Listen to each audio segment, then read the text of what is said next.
Une question essentielle qui m'a été déjà posée à plusieurs reprises et à laquelle je me décide à répondre. J'aimerais aller à la messe plus souvent et fréquenter d'autres chrétiens, mais je sens que cela gêne ma compagne non croyante. Dois-je assumer entièrement ma foi au risque de déclencher des disputes ? Amis qui m'écrivez, je comprends votre désarroi quand on a rencontré le Christ, quand on sait qu'il est la clé de voûte de toute l'histoire de l'humanité, quand on a découvert sa sagesse, quand on a aussi découvert qu'il est présent réellement dans l'Eucharistie. On veut partager la vérité qui nous habite, la joie même que l'on éprouve à vivre avec lui. Hélas, votre compagne ne vous suit pas. Elle reste bloquée, sans doute sur des a priori, mais nous ne sommes pas là pour la juger. Laissez-moi simplement vous dire qu'elle est aimée de Dieu, qu'elle est sa petite enfant et qu'il la suit avec la délicatesse de son amour. Aussi, ce n'est vraiment pas le moment, je vous le dis sans hésiter, de tout gâcher en précipitant l'œuvre de Dieu en elle. Laissez-le donc agir et soyez avec celle que vous aimez, aimant comme jamais.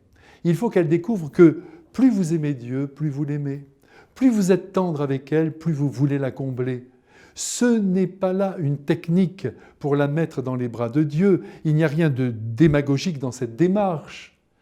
Quand on aime le Christ vraiment, on aime toute l'humanité, y compris tous les êtres qui lui résistent ou qui le rejettent. Et cet amour que nous offrons, peut-être même immérité, poussera le cœur humain à se jeter dans le cœur de Dieu. Donc, je compte sur vous. Ne la brusquez pas avec vos désirs de vous rendre à la messe en semaine.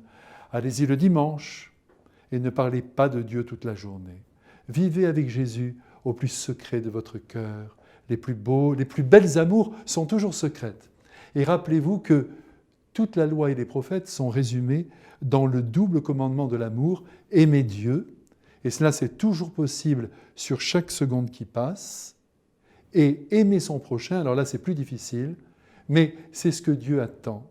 Et l'aimer, c'est marcher à son allure, c'est ne jamais juger son prochain, c'est le comprendre, c'est faire preuve de patience, c'est l'éclairer aussi, mais pas avec une lumière trop forte, avec une lumière tamisée par l'amour. Alors, avec votre compagne, baissez un peu l'abat-jour.